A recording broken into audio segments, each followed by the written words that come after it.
سلااوتان لێبێت هیوام وایە لە هەر شوێنێک بن تەندروستیەکی باشتان هەبێ ئەمڕۆژ ئێوارە 24 با کۆمەڵێک بابەتی ترەوە لەگەڵتانە. کوردەکانی ئەڵمانیا بۆ کڕینی پێداویستیەکانیان دەچنە بازاڕی شالکە.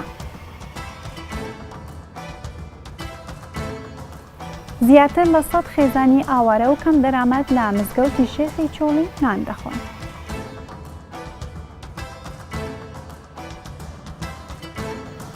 لە میسر هەڵمەتی دابینکردنی خواردنی 10 ملیۆن کەس هەرا دەنێتەوە.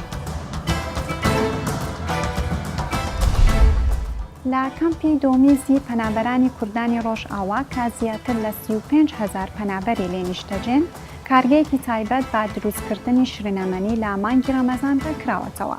ئەم کارگەیە جۆرەها شرینەمەنی و نان دروست دەکات. ئەمە جگە لەوەی کرێکاران و فەرمانبەرانی ئەم کارگێش پەنابەرانی خودی کەمپەکەن و هەروە دانیشتوانی کەمپەکەش سوودێکی زۆریان لە کارگەکە بینیوە. بێجگە لەوەش لە توانایاندایە کاڵەکانی کارگەکە ببەنە دەرەوەی کەمپ و دا بازاڕەکانی باشووری کوردستان بیانفرۆشن.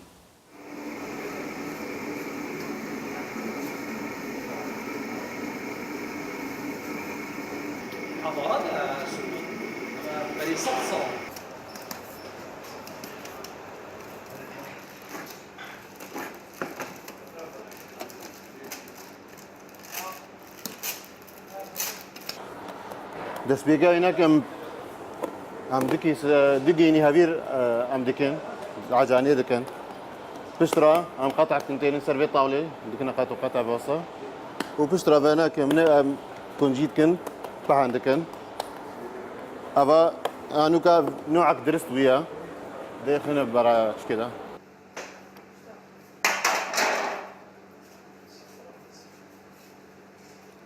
ڕەمەدان بهترین ئەوە شولێمە ئەو ناکەی کاروبارێمە ینی گوتی ئەم سبەی حتا ێباری ئەم دکردنە بنە شوولی و مەچەند معمیل هەنا بۆ خۆ دبنە دکانی خوا تەوزیە دکن و بۆ مەرەتەباتی مەجانە یعنی ئەم پێ تەوزیە دکن.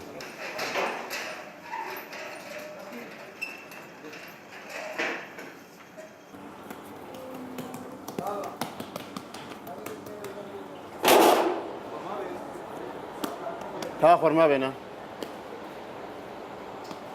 نوعکی دیژ هەیەوی یەکی دیژ نوعکە هەیە مەسترە ئەوە گرێکاوی ناکەیە شتی بێ قەتعی دەرخێ ئەوژی نوعکە هەبیا جاهزە گەل بێ قەتعیە شبە عەقلیە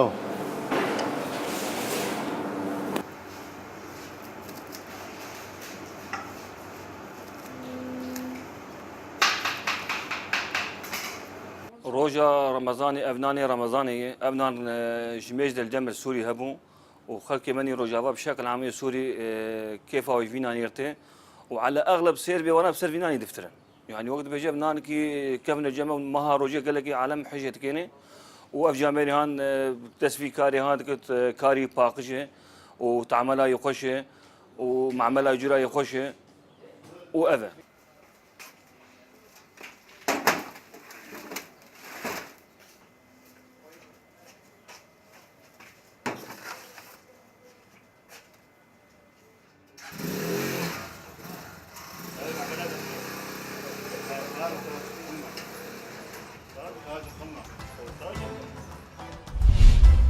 لە شاری گێلسن کیرسێنی ئەڵمانیا بازاری شاڵکەی هەفتانەی ناودار نزیکەی 40 ساڵە هەیە.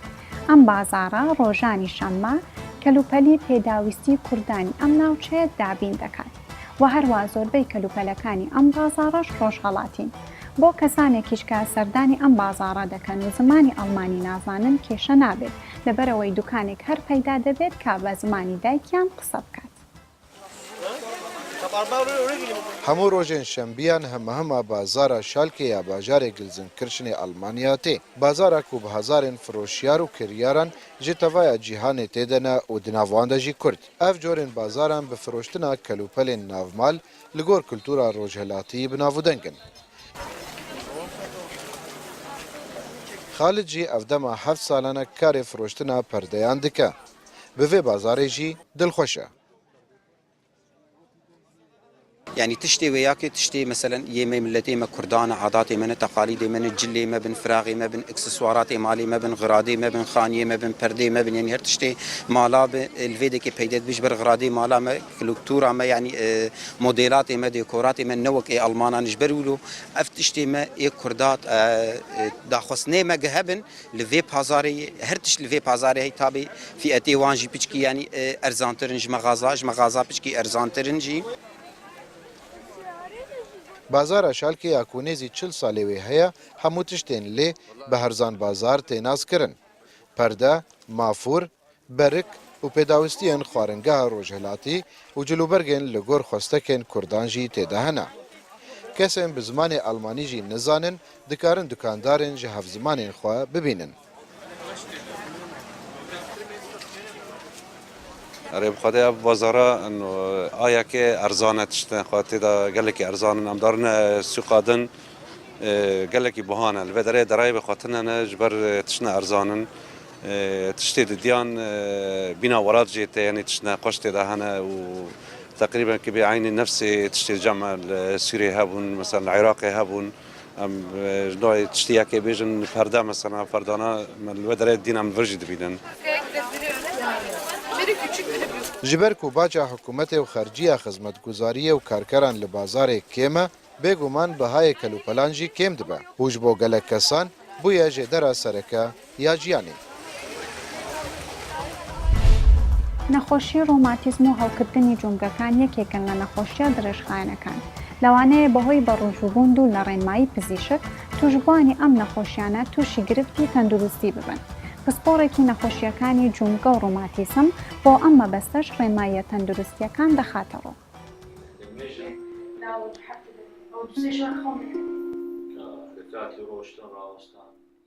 سەبارەت بەو نەخۆشیانەی کە تووشی جومگە و بڕبڕی پشت و ماسوولکە و بەستەری جومگەکان دەبن بە شێوەیەکی گشتی دوو بەشن. بەشێکیان ئەوانن کە پێیان دەڵێن نەخۆشی هەوکردن واتە ڕۆماتیزم، ئەوە تریان کە زیاتر نەتیجەی پێکدانان و ئەزیەت پێگەشتن تووشی دەبن. سەبارەت بە بەشی دووەم کە ئەوانەی بەهۆی ئازار پێگەشتن تووشیان دەبن، وەکو ڕۆژوگرتن ئەوانە دەتوانن پێ بن لەبەرەوەی حتا ئەو دەرمانەی کە بەکاری دێنن زۆر ڕێگر نابی لەوەی کە بە ڕۆژوو بن. بەڵام ئەوانەی کە پێیان دەڵێن نەخۆشیەکانی ڕۆماتیزم کە جۆری زۆر زۆرە، ئەوانیش هەندێکیان کە دەرمانی کیمیایی وەردەگرن، هەندێکیان دەرمانی کیمیایی وەرناگرن. ئەوانەی کە دەرمانی کیمیایی وەرناگرن ئەوانیش دەتوانن بە ڕۆژوو بن لەبەرەوەی دەرمانەکانیان زۆر کاریگەر نییە لەسەر لەشیان، بەڵام پێیان دەڵێن کاتی فتارکردنەوە ئاوەکی زۆر بخۆنەوە تا کاتی پاشی و بەڵام ئەو بەشەی کە دەرمانی کیمیایی وەردەگری واتە کیمۆتێراپی وەردەگری ئەوانە باش وایە کە بە ڕۆژوو نەبن لەبەرەوەی دەرمانەکانیان خۆی کیمیاویە، کاریگەریەکی زۆری هەیە لەسەر گورچیلەکانیان، لەسەر جەرجیان. ئەوانە پێویستیان بەوەی کە بە بەردەوام ئاو بخۆنەوە و خواردنی کەم و بە بەردەوامی بەکاری بینن. و هەندێک لە نەخۆشیەکانی ڕۆماتیزم کە ئەمە پێیان دەڵێن نەخۆشی گورگە سوورە کە زیاتر ئافرەت تووشی دەبی لە تەمەنی 20 تا 25 ساڵی، ئەوانە ئەمە هەر پێیان دەڵێن بە هیچ جۆرێک نابی بە ڕۆژوو بن لەبەرەوەی نەخۆشیەکە خۆی تەئسیر لە گورچیلەی دەکا و ئەو دەرمانەی کە بەکاریشی دێنن هەمووی کیمۆتێراپیەواتە دەرمانی کیمیاویە، ئەوانی شەر هەمووی تەئسیرێکی زۆری لەسەر لەش و جەستەی نەخۆشەکە هەیە. ئەو نەخۆشیانەی کە پزیشکی پسپۆر چارەسەری سروشتیان بۆ دەنووسی و سەردانی نەخۆشخانەکان دەکەن یان سەردانی نۆرینگە تایبەتیەکان دەکەن بۆ چارەسەری سروشتی، طبیعی چارەسەری سروشتی هیچ زیانێکی نییە لەسەر بە ڕۆژوو بوون. دەتوانی کەسی کە چارەسەری سروشتی دەکات دەتوانی بە ڕۆژوژبی و سەبارەت بەوانەی کە وەرزش دەکەن یان ئەوانەی کە وەرزشیان بۆ دەنووسرێ وەکو بەشێک لە چارەسەری سروشتی، ئەوانیش زۆر ئاسایە دەتوانن وەرزشی خۆیان ئەنجام بدەن، بەڵام باش وایە دوای ڕۆژوو شکاندن وەرزشەکەی خۆیان بکەن بەوەی لە کاتی بە ڕۆژوو بوون حتمما وەرزش بەشێکی زۆری ئاو لە جەستەی کەسە بە ڕۆژوو بۆکە دەستە دەرەوە بۆ ئەوەی تووشی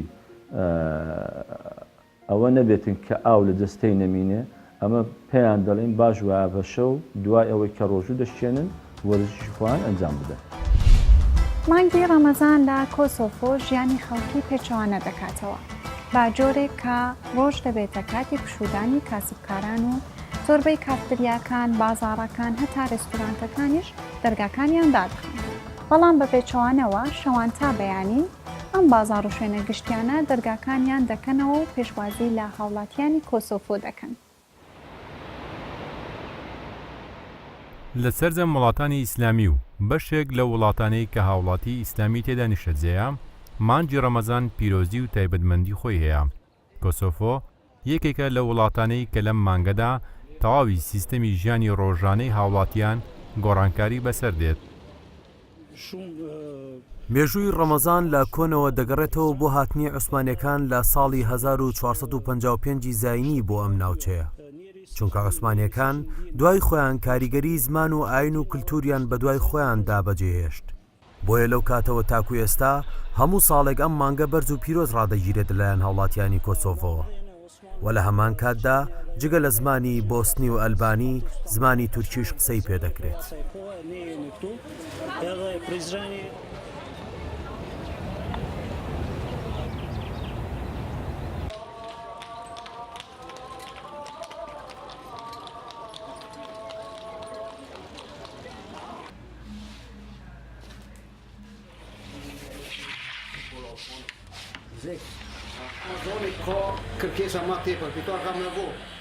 لەگەڵ هاتنی مانجی ڕەمەزان خواست و داواکاری لەسەر خواردن و خواردنەوەکان لەلایەن بە ڕۆژوان ڕوو لە زیادبوون دەکات. چونکە لەم مانگەدا زۆربەی خێزانەکان بەیەکەوە لە سەرخوانەکان کۆ دەبنەوە و بەربانگ دەکەنەوە.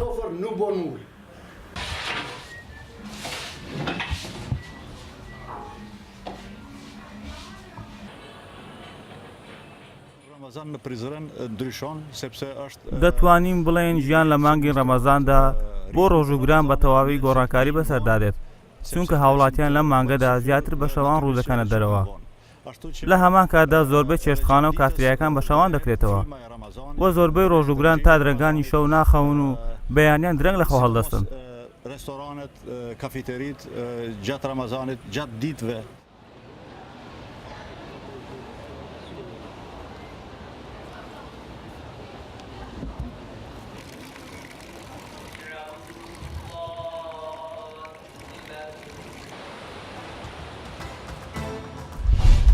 خەلیان ئالەشیش خواردنێکی تایبەتی سلێمانیە و ڕەواجی زۆری لەسەرە.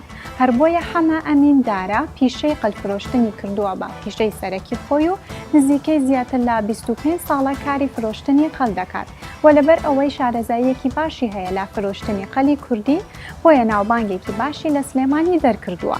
هاوڵاتیەکی زۆری سلێمانی سەردانی دەکەن بۆ کڕین قەل.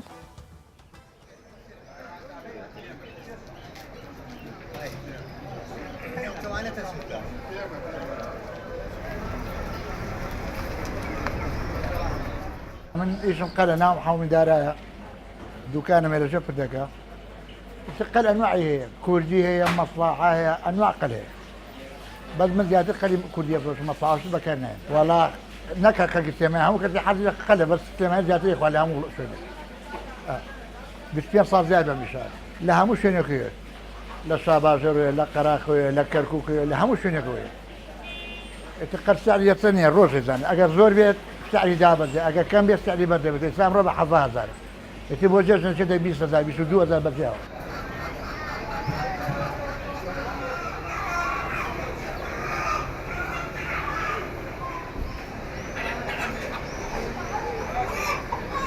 والله أخواني يخوش أخواني تبيعي وخلق حسيتين لا بلا وين زيات اللي ماني دبا دوها تاكو ماني سيخ صرفياتي زورة لازستان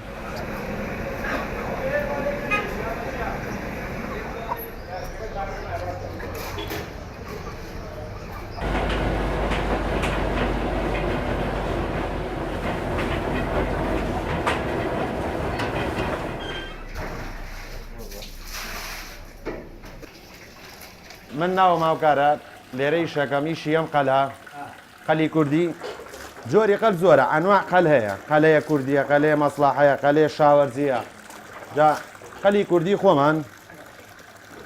خۆمان ئەمە دووگەگەیەتی ئەمە دوو گوشتێتی ئەها قەلی خۆمان ئەوێ بەس شاوەرزی مەسلحە و وێرانەکە ئەوانەی نییە نه اینجا بە زۆری خەڵک حەزی لە شتی کوردیە ئەوە مێریشکی کوردیە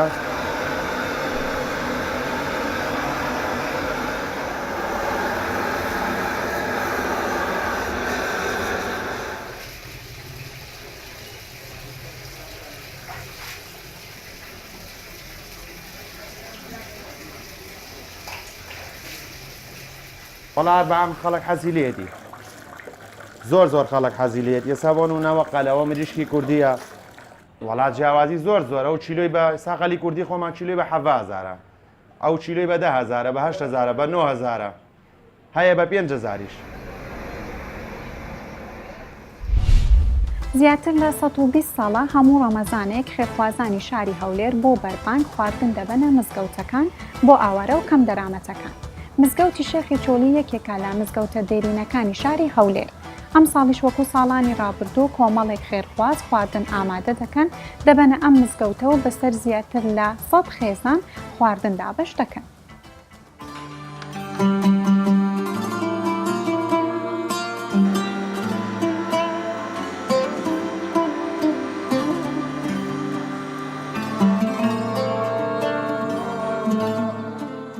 تقريبا 100 كيلو برنزي ليدني بعض زاد دقات 120 ساعات دينو راني دين تقريبا 50 سلامه 50 جنبيله مزقفتي شتي دكاي اما تقريبا 6 جنين او شي ويليدني بس زور دريش ما خوصه او فقيرانه بري دكاي پیش 120 ساله پیش او شي وهردرايه لبو التبرك يعني اعتقادي ان الشيخ ابو لبنا خوش توا بل تبرك بريتيان بس يستا ورده اشياء اشتكى زياده كذا اما رجع تقريبا 200 نفر عوائل السوريا كانوا اواني بيقانا وبرا عربه كان هم يشيان دين بدو منزلي يك برنس يك اوديكا مرقه وسمون شان ديني وغوش شان ديني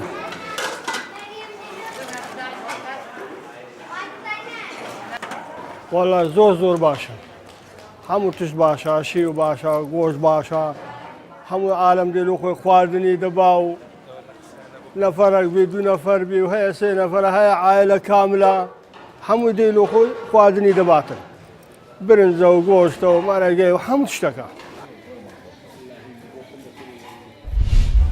مانگی ڕەمەزان گرانیەکی باشی خستۆتە نێو بازاڕەکانی میسر و خەڵکی کەم دەرامەتیش لەم بابەتە ناڕاحەتن. لە بەرامبەر ئەمەشدا کۆمەڵێکی خۆبەخش هەڵمەتێکیان ڕاگەیاندووە کە تیایدا خواردن بەسەر زیاتر 10 ملیۆن کەسی هەژار و بێدەرامەتدا دابەش دەکرێت. ئەم هەڵمەتە بۆتە جێگەی سەرنجی زۆرێک لە خێرخوازانی مسر. هەموو ڕۆژێکی مانگی ڕەمەزان خەڵکی خواردن دەکڕن و ئامادەکاری بۆ بەربانگ دەکەن. بەهۆی خواستی زۆری هاوڵاتیانی میسری بازاڕەکانیان ڕۆژ بە ڕۆژ ڕوو لە گرانی دەکات کە ئەم ساڵ بەراورد بە ساڵەکانی دیکە نرخەکانیان گرانتر بووە. بەڕاستی نرخەکان گران و هاوڵاتیان ناتوانن بەدڵی خۆیان خواردن بکڕن. بەم هۆیەوە میوەی وشکراو دەکڕن چونکە هەرزانە. بەهۆی گرانی خواردنەکان بەشێک لە بازاڕەکانی قاهیرە بە خورما داپۆشراون چونکە هەرزانە و خەڵکی کەم دەرامەت دەتوانن بیکڕن. هەندێک کەرەستە گران بووە، هەندێکی تریش وەک خۆیانن لە نرخدا. بەڵام بە شێوەیەکی گشتی بەراورد بە پار شتەکان گران بوونە. ساڵانی پێشوو کاتێک خواردنێکم بکڕایە چەند کیلۆیەکم دەکڕی. بەڵام بەهۆی گرانیەوە ئێستا ناتوانم کیلۆیەکیش بکڕم.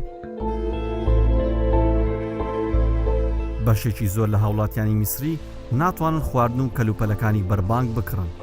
بەم هۆیەوە هەڵمەتێک لە سەرتاسەری میسر ڕاگەندراوە کە دەیەوێت خواردنی 10 ملیۆن کەس دابین بکات. ئەمساڵ دەمانەوێت خواردنی 10 ملیۆن کەس دابین بکەین. لە دەستپێکماندا توانیمان خواردن بۆ 1.5 ملیۆن کەس بەدەست بێنین. پاشان توانیمان ڕێژەکە بگەینینە 3 ملیۆن کەس. پارساڵیش خواردنی 5 ملیۆن کەسمان دابین کرد. ئەم هەڵمەتە لەلایەن کەسانی خۆبەخشەوە بەڕێوە دەچێت و لە ڕێگەی کۆمەکەوە خواردنەکان دابین دەکەن. لەم هەڵمەتدا بۆ هەر کەسێک 25 کیلۆ خواردنی جۆراوجۆر دابین کراوە. ئێوارە 24 ئەمڕۆژ کۆتایی پێهات بە هیوای شەوێکی ئارام بۆ هەموو لای خواتان لەگەڵ